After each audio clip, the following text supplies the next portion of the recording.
नमस्कार दर्शकों, रायपुर दूरदर्शन केंद्र का प्रादेशिक समाचार एकांश आप सभी का हार्दिक स्वागत करता है। आज का हमारा ये विशेष कार्यक्रम योगा कर्म सुकौशलम आधारित है योग पर। जैसा कि आप सभी जानते हैं कि आज अंतर्राष्ट्रीय योग दिवस है।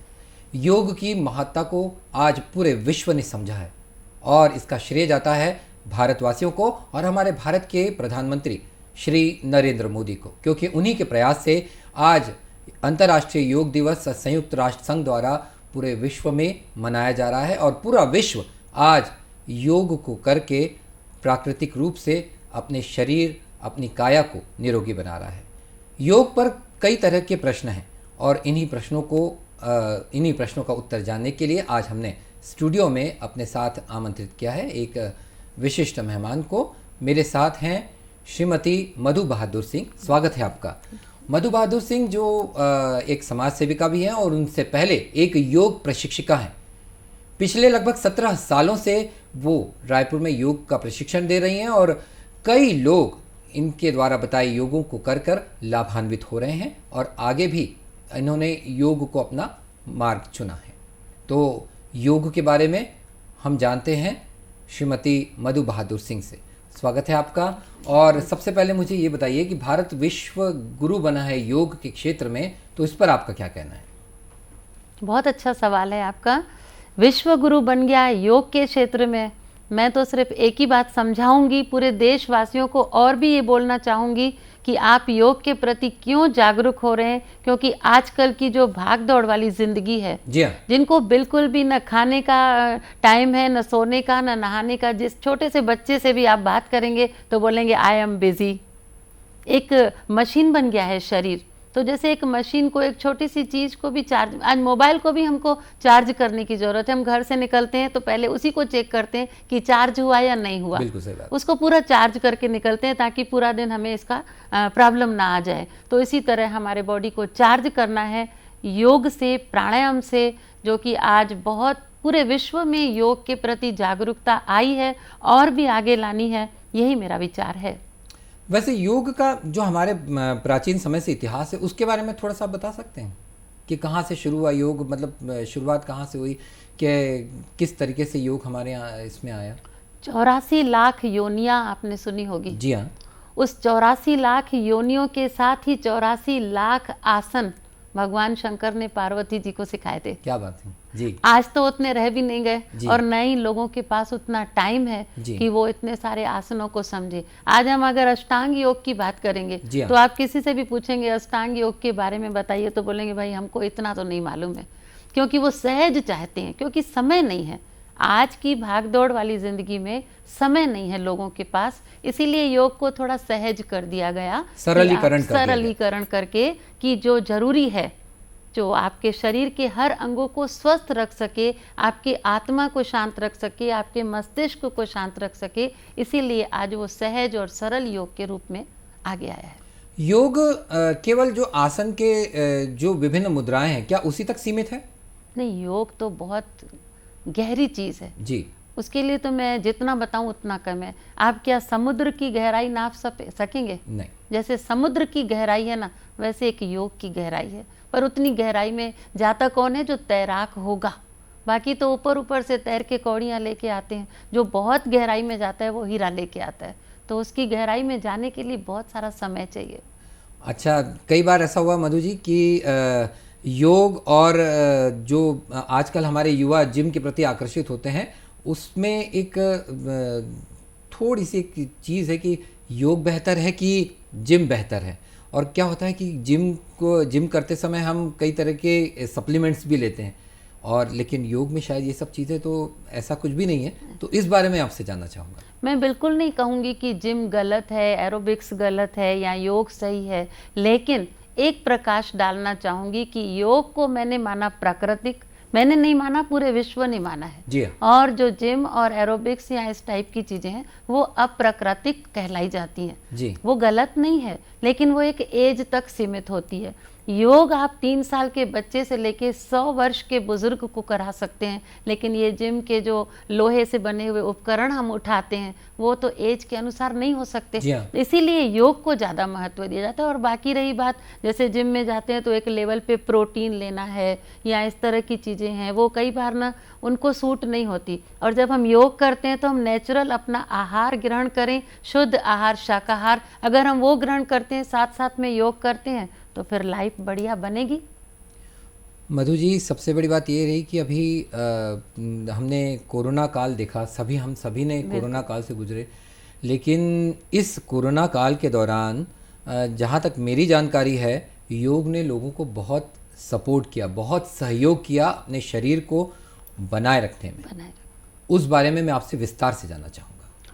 ये तो बहुत अच्छी बात कही आपने कि कोरोना काल के बाद जो योग का महत्व बढ़ा है। जी हाँ, आप देख सकते होंगे कि कितनी मृत्यु हो रही थी, लोगों को ऑक्सीजन के सिलेंडर नहीं मिल रहे थे, लोगों को हॉस्पिटल में बेड नहीं मिल रहे थे, लोग बाहर सिलेंडर लगा लगा के एम्बुलेंस में खड़े हुए थे जी। उसके बाद लोगों को एक प्रकृति की जो ऑक्सीजन हमको मिलती है प्राणायाम के माध्यम से, तब कदर आई। कहते हैं ना, जो चीज़ अपने सामने रहती है उसकी कदर नहीं होती, जब वो चीज़ हमसे दूर होती है तो कदर होती है कि ऑक्सीजन क्या चीज़ है, हमारे फेफड़ों में कितनी नेचुरल ऑक्सीजन की ज़रूरत है, जो हम प्राणायाम के माध्यम से गहरी सांसें लेकर के उस ऑक्सीजन को हम नेचुरल लेते हैं। कहते हैं ना, योग, जितने भी योग गुरुओं से आप बात कीजिए, कहते हैं अब नेचुरल ऑक्सीजन की समझ आई या नहीं आई। तब पता चला कि हम बाहर की ऑक्सीजन पैसे दे के खरीदते थे और जो प्रकृति ने हमें इनहेल करने के लिए नेचुरल ऑक्सीजन दी है उसकी हम कदर नहीं करते। लेकिन कोरोना काल के बाद बहुत ज़्यादा लोगों में जागृति आई है और मैं समझती हूँ कि योग का महत्व बहुत बढ़ा। तो इसी योग के महत्व को समझते हुए मैं आपसे ये जानना चाहूँगा कि कुछ हमारे दर्शकों को आप ये बताएं कि किस तरीके से वो आसान योग करके, कुछ ऐसी बातें बताएं जिससे वो आसान योग करके अपने आप को चुस्त दुरुस्त रख सकते हैं। जी, आज के युग में ज़्यादातर तकलीफ़ें, जैसे मैं एक योग शिक्षिका होने के नाते अलग अलग जगहों पे योग की क्लासें लेती हूँ, लोगों के क्वेश्चन आते हैं कि मुझे ये तकलीफ है। आप बोलेंगे डायबिटीज़, शुगर, ये तो कॉमन हो गई है, हाँ। इसके बारे में तो सबको पता ही है, लेकिन फिर भी मैं चाहूँगी कि आप इस बीमारी को छोटा ना समझें। ये बहुत लंबी बीमारी होती है। कहते हैं ना, ऑपरेशन होता है तो डॉक्टर पूछते हैं डायबिटीज़ तो नहीं है, अगर डायबिटीज़ है तो कई बार बड़ी हुई रहती है तो ऑपरेशन टल जाता है। इसीलिए उन सारी बीमारियों को कंट्रोल करने के लिए हमें कुछ ऐसे चुनिंदा आसनों को करना चाहिए। जैसे डायबिटीज़ है बॉडी में तो हमें मंडूक आसन के तीनों चारों भागों को करना चाहिए, जिसमें पेनक्रियाज जो होती है वो सबल होती है। साथ साथ में अभी जो मैं देख रही हूँ कि अचानक से ब्लड प्रेशर बढ़ गया, हार्ट अटैक हो गया, गैस को बिल्कुल सिंपल में लोग लेते हैं कि गैस है, कोई बड़ी बात नहीं, लेकिन गैस्ट्रिक इतनी बड़ी महान खतरनाक बीमारी है कि जब वो सिर में चढ़ जाए तो कभी अटैक भी आ जाता है, कभी माइग्रेन हो जाता है, कभी हमारा बीपी बढ़ जाता है। तो इसीलिए उन चीज़ों से बचने के लिए काफ़ी सारे अभ्यास हैं। साथ साथ में एक और चीज़ जो मैं देख रही हूँ, डिप्रेशन के शिकार हो रहे हैं लोग, छोटी छोटी बातें, क्योंकि आज परिवार में प्यार नहीं, आज समाज में प्यार नहीं, क्योंकि वही फिर से वही बात आ जाती कि आई एम बिजी, कि हम बहुत बिजी हैं, हमको समय नहीं है हंसने का। खुल के कभी हंसा है हम सब ने? कभी नहीं हंसते। कहते हैं हास्य आसन का बहुत बड़ा फायदा है। जी हाँ। हम अनुलोम विलोम प्राणायाम करते हैं, डिप्रेशन में न जाएं इसके लिए हमें भ्रामरी प्राणायाम करना चाहिए, ओम का लंबी गहरी सांस लेकर उच्चारण करना चाहिए, ध्यान से अपने कानों को बंद करें, आँखों को बंद करें, नाक से लंबी सांस लें और भौरे के जैसा हम ब्रेन में गुंजन करें, जिससे हमारी जो ब्रेन की नसें संकुचित हो गई हैं, छोटी छोटी बातों पे जाकर के ब्लड क्लॉट हो जाते हैं। सिर्फ हार्ट अटैक ही नहीं होता क्लॉट से, हमें कहीं भी शरीर में दर्द होता है, हम घुटनों में दर्द के मरीज बन जाते हैं, तो उसकी कोई अलग बीमारी नहीं है। कहीं भी शरीर में किसी भी स्थान पे खून का थक्का जम जाना, जैसे नाली में कचरा आ गया पानी पास नहीं होता, बदबू मारती है नाली, फिर हमने उसको साफ करना होता है। इसी तरह ये जो हमारे शरीर के अंदर अनगिनत नसें हैं, उनमें जो ब्लड जाम हो जाता है, उसको साफ करने के लिए हम लंबी लंबी सांस लें, गहरी सांसें लें, जितने भी आसन करें, सांस को लेने और छोड़ने की प्रक्रिया लोगों को मालूम नहीं होती। कई लोग कहते हैं हम योग करते हैं, हम तो डेली करते हैं, हम रेगुलर करते हैं। मैं उनके पास बैठ के देखती हूँ कि भाई बताओ तुम कैसे करते हो, तो उनको यही नहीं मालूम होता है कि सांस लेनी कहाँ से है, छोड़नी कहाँ से। लोग कहते हैं हम टीवी में देख करके करते हैं। कई क्वेश्चन आते हैं, हम तो घर बैठे टीवी में देखकर आप कर रहे हो, लेकिन टीवी से योग गुरु निकलकर आपकी गलती को नहीं पकड़ पाएगा। तो जो रेगुलर में आप क्लासेस अटेंड करेंगे, तो जो आपको करा रहा है वो आपकी मिस्टेक को पकड़ेगा और उसके बाद उसको सही ढंग से योग प्राणायाम कराएगा ताकि आपको उसका लाभ मिल सके। इसी से जुड़ा एक प्रश्न मैं आपसे पूछता हूँ कि आजकल मीडिया के माध्यम से योग का बहुत प्रचार प्रसार हुआ है, घर घर तक योग पहुँचा है। अब लोग टीवी देखकर भी योग की मुद्राएं, आसन की जो मुद्राएं हैं वो कर रहे हैं। तो यहाँ पे एक बात मैं आपसे जानना चाहता हूँ कि जो घर बैठ के योग टीवी के माध्यम से देख के कर रहे हैं वो अच्छा है, या फिर प्रशिक्षित योग गुरु के माध्यम से योग सीखना, आसन सीखना ज़्यादा बेहतर है? इन दोनों पर मैं जानना चाहता हूँ। हाँ, बस मैं यही कहूँगी, टीवी देखकर करिए, कोई गलत नहीं है, लेकिन ये होता है कि जब आप लाइव में सामने कराने वाले टीचर के सामने कर रहे हैं तो वो आपकी मिस्टेक पकड़ेगा, आपसे वो बात करेगा। लेकिन बिल्कुल भी समय नहीं है, नहीं आप निकल पाते हैं, तो ना से अच्छी वाली बात है कि आप टीवी के सामने बैठ के देख कर करिए, लेकिन अपनी गलती को स्वयं महसूस करें कि वो किस तरह करें, पहले समझें फिर करें। एक्चुअली क्या होता है, जब हम लाइव कराते हैं तो लाइव कराने से हम साधक की परेशानी को पहले सुनते हैं कि आपको तकलीफ क्या है, फिर उसके मुताबिक हम आसन कराते हैं। टीवी में आपने जो देखा किया, फिर आपको एक मेहनत करनी होगी कि जब वो आपका टॉपिक बोलें तब आप उस आसन पे ध्यान दें। तो जैसे योग को हम लोकप्रिय बनाना चाहते हैं, अभी तो पिछले 8 वर्षों में योग का पूरी दुनिया में बहुत प्रचार प्रसार हुआ है, लेकिन अभी भी कई ऐसी चीज़ें हैं योग के बारे में जो हमको जनता तक पहुंचानी है। तो उसके लिए आप क्या उपाय सुझाना पसंद करेंगी? क्या ऐसी चीज़ें हैं, विस्तार से बताइए मुझे इस बारे में। बिल्कुल, विस्तार से ही बताती हूँ आपको कि योग को इतना कंपलसरी बनाया जाए, जैसे हम सुबह नींद से उठते हैं जी, हमारी पूरी रूटीन क्या होती है, हम पानी पी रहे हैं, किसी का गर्म पानी का, किसी का चाय का, हर किसी की रूटीन अपनी है, शुरुआत वहीं से होती है। हमें ब्रश भी करना है डेली। कोई होगा ऐसे जो बिना ब्रश के खा लिया 2-3 दिन ना करे? कोई ऐसा नहीं होगा। तो इसी तरह जैसे एक ब्रश करना कंपलसरी है, नहाना कंपलसरी है, सुबह को उठ करके पानी पीना कंपलसरी है, उसी तरह हम अपनी लाइफ की रूटीन में योग का एक समय निर्धारित करें कि हमारे जीवन में ये भी ज़रूरी है। तो एक योग की अष्टांग पद्धति होती है, तो उस पर कुछ प्रकाश डाल सकते हैं कि योग की अष्टांग पद्धति क्या होती है? कई लोग कहते हैं कि योग आसन है और प्राणायाम है। केवल आसन और प्राणायाम योग नहीं है। कहते हैं ना, नाम सांस छोड़ना और लेना मात्र योग नहीं है। ये तो हो गया कि हम अपनी डेली रूटीन में हमने इसको शामिल किया। एक्चुअली योग वही फिर से बात आएगी कि एक गहरे समुद्र की बात है कि योग के 8 अंग माने गए हैं। 8 अंग में सभी जानते हैं, यम, नियम, आसन, प्राणायाम, प्रत्याहार, धारणा, ध्यान, समाधि, ये 8 अंग हैं। इस 8 अंगों के भी 5-5 पार्ट हैं। तो उसको बताने में समय लगता है, लेकिन सब समझ सकते हैं कि इन 5 पार्टों में आप 5 नहीं कर सकते तो कम से कम एक करिए। जैसे यम, यम में आ जाता है कि हम झूठ न बोलें, अहिंसा न करें। हम गाड़ी चलाते रहते हैं, गाड़ी चलाते चलाते हम अपने ध्यान से गाड़ी, सामने वाला तेज चला रहा है, फास्ट चला रहा है, स्लो चला रहा है, हमारा अंदर ही अंदर गुस्से में मन भर जाता है कि ऐसा क्यों, वैसा क्यों। ये मैंने एक एग्जाम्पल दिया, पर इस तरह के कई गुस्से वाले विचार मन में आना, झूठ बोलना, ब्रह्मचर्य का व्रत न करना, पालन न करना, इस टाइप की चीज़ें हैं। इनसे हमें थोड़ा बच करके उस यम के नियम को पालना है। जी। आसन है, जैसे आसन को हम केवल आसन ही समझते हैं कि भाई हमको बस उल्टे लेटना है, सीधे लेटना है, खड़े हुए आसन हो गए, पैर घुमा दिया।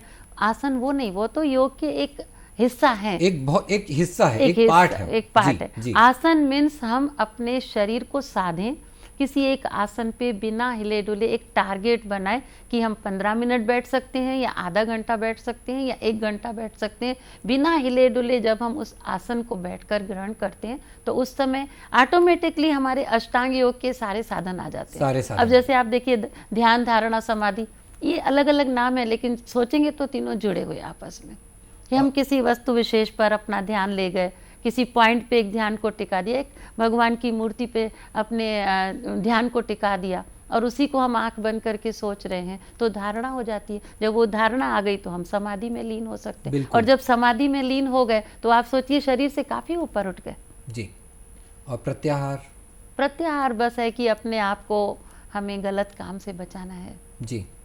आजकल जो हमारे भोजन की जो शैली होती है और जो हमारी डेली रूटीन होते हैं, तो उसमें हम ऐसे कौन कौन से सरल आसन हैं जिनको करके हम डेली एक्सरसाइज, जैसे हम कार में जा रहे हैं या गाड़ी में जा रहे हैं तो हम कुछ चलते चलते ही हमने कुछ कर दिया। मैं कई बार लोगों को देखता हूँ कि वो ऐसे उंगलियों को आपस में जोड़ के करते हैं, बोलते हैं कि इससे हमारे बाल जो है बढ़ेंगे। तो क्या ये सब चीज़ें वाकई योग में बताई गई? हाँ, ये है, पर क्या है, इसकी जानकारी पूरी होनी चाहिए। हाँ, इसकी जानकारी, जैसे अब दर्शकों को ये सब चीज़ों की जानकारी बहुत ज़रूरी है। बिल्कुल, ये कई लोग ऐसे ऐसे करते हैं कि हमारे बाल नहीं झड़ेंगे। सिर्फ ये करने से नहीं होगा जी। इसमें कई लोग इसको नहीं समझते, इसको करने से फेस पे हेयर आ जाते हैं, हमको इसको करने से हमारे बालों पे इफेक्ट आता है, लेकिन कब करना है, कितनी देर करना है, इसके साथ साथ हमें पेट से संबंधित भी तो सोचना है जी। कई लोग कहते हैं कि हम तो ये पूरी एक्सरसाइज कर रहे हैं तो भी हमारा वेट कम नहीं होता, तो उसके साथ हमें खाने पीने पे भी ध्यान देना चाहिए। आहार बहुत ज़रूरी है। कभी भी हम ठंडा पी रहे हैं, कभी भी हम मीठा खा रहे हैं, ऐसे बैठे बैठे हम एक काजू कतली मुंह में डाल दी, इससे क्या होता है, छोटी सी तो है, पता है उसमें कितने चम्मच शक्कर है। तो ये चीज़ का हमें ध्यान रखना चाहिए। बाकी आसन जरूरी हैं, सूक्ष्म व्यायाम जरूरी हैं, जैसे हमने हाथों को खोल दिया, इस तरह से चलाए, सर्वाइकल के लिए बढ़िया है। कहीं भी बैठे, ऑफिस में आप बैठे हैं, थोड़ी देर टाइम मिला, इसको अंगूठा बाहर कर दिया जी। बस मैं वही आपसे जानना चाह रहा था कि जो हमारे दर्शक हैं, कई अभी काम भी कर रहे होंगे, तो वो देखते देखते ही कई चीज़ों को समझ जाएंगे, तो मैं आपसे वही आसन सारे जानना चाह रहा हूँ कि कुछ एक आसन आप हमारे दर्शकों को बताएं। बिल्कुल बिल्कुल, मैं चाहूँगी कि आप लोग इस सूक्ष्म व्यायाम को जो अभी मैंने करके दिखाया, और काफ़ी देर आप ऑफिस में बैठे हैं तो आपकी पीठ में जकड़न अकड़न हो जाती है, तो आप थोड़ी देर खड़े हो करके अपने घुटनों को यूं यूं चला लीजिए अपने ही स्थान पे, उसमें कोई दिक्कत नहीं है, खाने पीने का कोई इसमें योग नहीं है। आप अपने स्थान पे खड़े होकर घुटने चला लिए, थोड़े से आप इस तरह से मूवमेंट कर लिए, कोहनी घुमा लिए, या थोड़ा बैठ करके आप अंगड़ाई ले लिए ऊपर की ओर, फिर नीचे की ओर सांस छोड़ दिए, थोड़ा सा दाएं बाएं। आप कुर्सी पे बैठ करके भी अभ्यास कर सकते हैं, जरूरी नहीं है कि हमको वो स्थान मिले। तो ये छोटे मोटे आसन जो हम डेली अपने जीवन में डालें, और विशेष करके जैसे आप ऑफिस के काम से थोड़ा फ्री हो चुके हैं, माइंड एकदम थका हुआ लग रहा है, काफ़ी समय तक आप काम कर रहे हैं, आज हाथ से काम कम होता है, आज की दुनिया में ब्रेन से काम ज्यादा होता है, और वही टेंशन होता है, वही सबसे ज्यादा टेंशन। पहले जो काम होते थे शारीरिक होते थे, मन एकदम बलवान बना रहता था, और आज जो है, आज घर बैठे लोग कैमरे से ऑनलाइन काम कर रहे हैं, सारी चीजें कर रहे हैं, जिसके लिए दिमाग, आज आप छोटे से बच्चे से काउंटिंग पूछिए कि इतने और इतने कितने हुआ, तो बोलेंगे फटाफट बताता हूँ। कैसे उठाएगा? वो मोबाइल उठाएगा, मोबाइल उठा के उससे काउंटिंग करता है, दिमाग खत्म ही हो गया है जैसे। उसके लिए मैं संदेश देना चाहूँगी पूरे देशवासियों को कि जितना हो सके मोबाइल से थोड़ा दूर रहिए, अपने ब्रेन को इस्तेमाल करिए, मैथ्स के लिए, गिनती के लिए, किसी भी तरह से अपने दिमाग को थोड़ा सा एकाग्र करने की कोशिश करेंगे तो हमारा दिमाग अगर अच्छा है तो हमारा शरीर अच्छा होगा, शरीर अच्छा होगा तो हमारी पूरी दिनचर्या अच्छी होगी। खास करके बच्चों के लिए, जो बच्चों को पढ़ाई में कंसंट्रेट करने, ध्यान केंद्रित करने के लिए बहुत ही फ़ायदेमंद होगा, क्योंकि आगे उन्हें अपनी ज़िंदगी में काफ़ी परीक्षाओं को देना है, तो उसके लिए चीज़ें काफ़ी अच्छी होंगी। उसके लिए भ्रामरी प्राणायाम आप ज़रूर कराइए। भ्रामरी प्राणायाम दिमाग की छोटी छोटी नसों को संकुलित होने से बचाता है, जिसमें हम एक बार मैं आपको करके ही दिखा देती हूँ ये वाला अभ्यास। इसमें क्या होता है, ऐसे कान में उंगली नहीं डालते हैं, कान की जो ये टोपी है उस पर अंगूठे से आप बंद कीजिए। देखिए, ये पहली उंगली आईब्रोज पे रखें, दूसरी उंगली को इस तरह से आप आंखों पे रखें, हथेली ऐसे कोहनियों को बिल्कुल सीधा रखें, सांस को गहरा भरेंगे ऐसे, और फिर गुंजन करेंगे।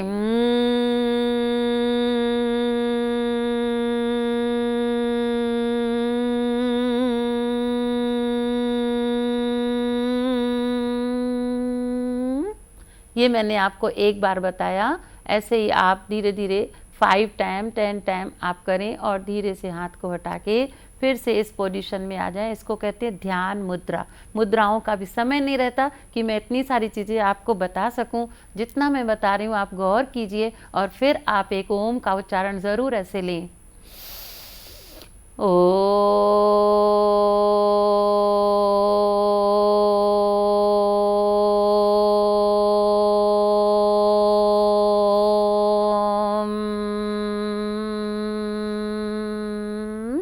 कई लोग कहते हैं कि इतनी गहरी लंबी सांस हम ले नहीं सकते और ओम का उच्चारण गहरा ले ही नहीं पाते। तो स्टेप ना बढ़ाने के लिए फिर से वही बात आएगी कि आप अपने फेफड़ों को सबल करने के लिए अनुलोम विलोम प्राणायाम का अभ्यास ज़्यादा से ज़्यादा करें, ताकि आपके लंग्स के जो पाइप हैं वो खुलें, जिसमें आप सांस भरने के लायक बनेंगे। जितनी गहरी सांस भरेंगे उतना ज़्यादा समय तक आप ओम का उच्चारण करेंगे, भ्रामरी प्राणायाम में गुंजन कर सकेंगे। जब आपके फेफड़े सबल बन जाएंगे तो ऑटोमेटिक आपकी अनगिनत बीमारियां दूर होने लगेंगी। ये बहुत अच्छी बात आपने हमें बताई और मेरे ख्याल से दर्शकों को भी ये सारी चीज़ें बहुत पसंद आई होगी। और आज अंतर्राष्ट्रीय योग दिवस है। आज के इस विशेष दिन पर हमने आपसे योग भी देखे, आपकी योग की मुद्राएं भी देखी। निश्चित रूप से हमारे दर्शक लाभान्वित होंगे, लेकिन आपके माध्यम से योग को लेकर आज अंतर्राष्ट्रीय योग दिवस पर क्या संदेश आप देना चाहेंगे? अंतर्राष्ट्रीय योग दिवस की सबसे पहले तो मैं पूरे देशवासियों को बधाई दे रही हूँ, शुभकामनाएं दे रही हूँ और एक योग टीचर होने के नाते दुआएं करती हूँ कि हमारे देशवासी हमेशा स्वस्थ रहें। लेकिन वो स्वस्थ तब रहेंगे, स्लोगन याद रखिए, करें योग रहें निरोग, प्राणायाम श्रेष्ठ व्यायाम। जब एक बार कहते हैं ना, बार बार उस बात को सुनो तो उसके ऊपर ना ध्यान जाता है कि नहीं ये बराबर। जैसे कोई आलू बेचने वाला आया, टमाटर बेचने वाला, ले लो बहुत अच्छे हैं बहुत अच्छे हैं, वो ज़्यादा बोलता है ना तो हमको मन करता है कि हम देखें, छू के देखें। तो इसी तरह आप करके देखिए और इसको अपनाइए, योग का महत्व समझिए। सच में कहती हूँ, करो योग रहो निरोग। इस स्लोगन को हमेशा अपने मन में, अपने दिमाग में याद रखिए। प्राणायाम श्रेष्ठ व्यायाम। जब आप अपने मन को समझाएंगे ना, आप खुद करेंगे, तब आप दूसरों को बिल्कुल हिम्मत से करा सकेंगे कि आप भी करिए। हम स्वयं नहीं करेंगे, दूसरों को हम नहीं करा सकेंगे। तो हम यही संदेश देना चाहेंगे कि आप ज़रूर करिए, रोज़ करिए। ऐसा मत सोचिए कि आज नहीं कल, क्योंकि कल किसी ने देखा नहीं। जो कल करना है वो आज कर लो, इस वक्त कर लो, ताकि हमारा शरीर भी स्वस्थ रहे, हमारी आत्मा स्वस्थ रहे, हमारा दिमाग खुश रहे, ताकि हमारी आत्मा परमात्मा के देश में जाए तो उसका स्वागत हो कि कितनी साफ सुथरी आत्मा हमारे देश में आई है। ये आपने बहुत अच्छी बात कही, बहुत ही अच्छे विचार आपने आज हमारे दर्शकों से साझा किए। मधु जी, आपका बहुत बहुत धन्यवाद इस बहुत महत्वपूर्ण जानकारियों के लिए। और दर्शकों, निश्चित रूप से हम समझते हैं कि इस कार्यक्रम के माध्यम से आप लाभान्वित हुए होंगे और योग के संबंध में जो भी आपकी बातें हैं, जो भी आपके प्रश्न हैं, उन प्रश्नों का कुछ समाधान आपको ज़रूर मिला होगा। आज के इस कार्यक्रम को हम यहीं समाप्त करते हैं और आपसे अनुमति चाहते हैं। धन्यवाद।